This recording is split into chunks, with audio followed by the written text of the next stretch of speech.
and welcome back to the studio with me, Teacher Chris, transformed into journalist Chris, because as many of you may know, the Super Bowl is just around the corner, so we're going to talk about this incredible sporting event while also learning some English along the way. On Sunday the 12th of February, Super Bowl 57 will take place between the Philadelphia Eagles of Pennsylvania and the Kansas City Chiefs of Kansas. Oh, sorry, 1 second, my producer. They're not from Kansas, but Kansas City Chiefs. Missouri. Okay, all right, yeah. Sorry about that. Yeah, so the Philadelphia Eagles from Pennsylvania against the Kansas City Chiefs of Missouri. The Super Bowl is the biggest sporting event of the year in the United States of America, so much so that did you know advertising companies spend an estimated $7 million on a 30-second advert during the Super Bowl. There will also be some added drama because for the first time ever in the history of the Super Bowl, two brothers will face off against each other, Travis and Jason Kelce. That's going to be an awkward family WhatsApp group after the game. So, let's talk about some vocabulary related to the Super Bowl. The first word I want to talk about is stadium. What is the stadium? It's the venue where the match or competition takes place. This year, the Super Bowl will be at the State Farm Stadium in Glendale, Arizona. The State Farm Stadium is home to the Arizona Cardinals in the NFL and also hosts the annual Fiesta Bowl, which is an American college football game. Next, I want to talk about the halftime show. This is the musical performance given halfway through the match. This year, the halftime show will be performed by the incredible Rihanna. Remember, it's in Arizona, so you probably won't need your umbrella, Ella. But on a serious note, Rihanna, if you're watching, hi, Teacher Chris, big fan. This is an incredible and well-deserved achievement for Rihanna because it is commonly suggested that once you've made it to the halftime show of the Super Bowl, you've made it in your career. Some notable Latin artists who have performed at the Super Bowl halftime show include J-Lo, Shakira, and J Balvin. So, we've already spoken about the stadium and the halftime show. Next, I want to talk about the head-to-head, often abbreviated as H2H. What is the head-to-head?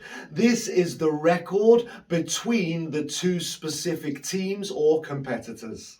So, the head-to-head between this year's finalists are that they have only played 3 times since 2010, and the Kansas City Chiefs have been victorious all 3 times. The most recent victory coming in 2021 when they won 42-30. Next, I want to talk about the MVP, the most valuable player. Who is the MVP? It's another way to say the most valuable player, obviously, or the best player. In this year's Super Bowl, there are 2 contenders for the NFL MVP with Jalen Hurts and Patrick Mahomes. I wonder if either of them can also win the MVP of the Super Bowl. And of course, we can't mention the MVP without mentioning Tom Brady, the player with the most MVP awards in NFL history. Also, just renounced his retirement again.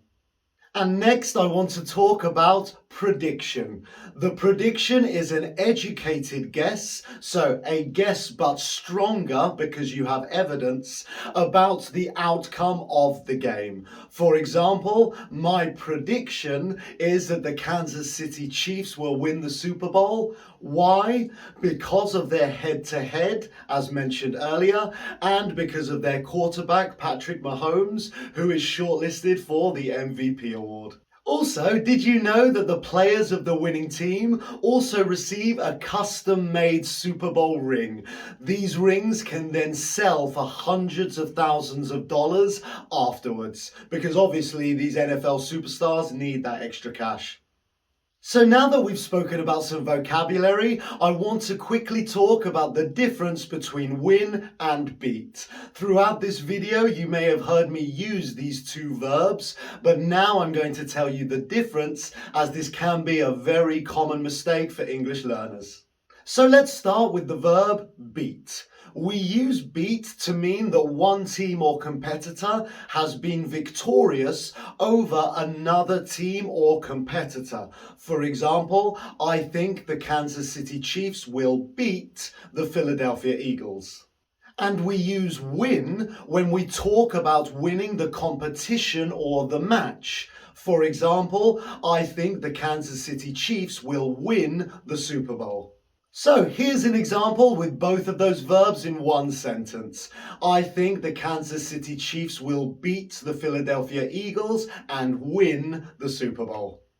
So there you have my vocabulary words related to the Super Bowl and the difference between win and beat.